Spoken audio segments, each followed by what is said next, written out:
I am proud to stand here today as a Jewish boy from North London in solidarity with the people of Gaza.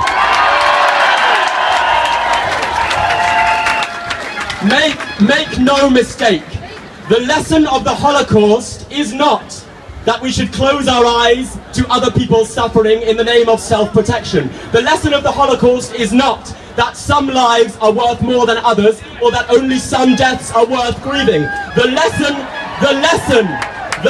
of the Holocaust is that crimes are perpetrated when people forget that we are all human beings.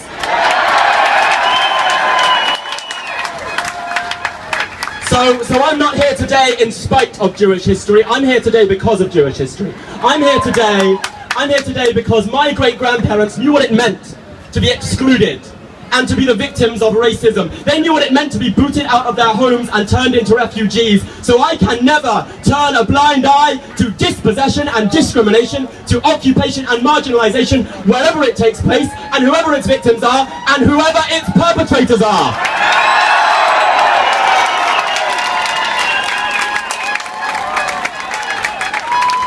But it's not just as a Jewish person I'm here, it's as a human being.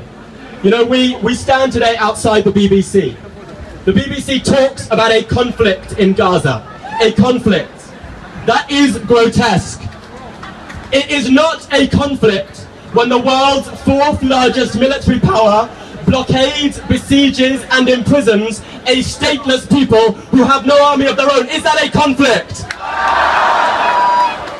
Is it a conflict? When Israel bombs families in their homes and sick patients in their hospital beds, is that a conflict?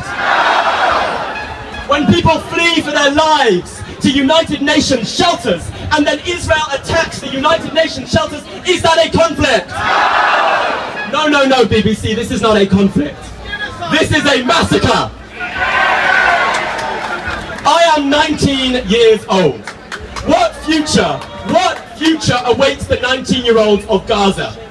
Their diets are stunted because the Israeli siege blocks access to food. There are hardly any jobs because Israel has cut Gaza off from the rest of the world. And just a few days ago, Israel bombed a university. Inaction in the face of this scale of injustice is criminal. So we've got to send a message to our own government today: stop arming Israel. And while we're at it, let's send a message to governments all over the world. If you call yourselves an international community, give that phrase some meaning. Let's put sanctions on Israel until this barbarism ends. So I just want to leave you with one important point.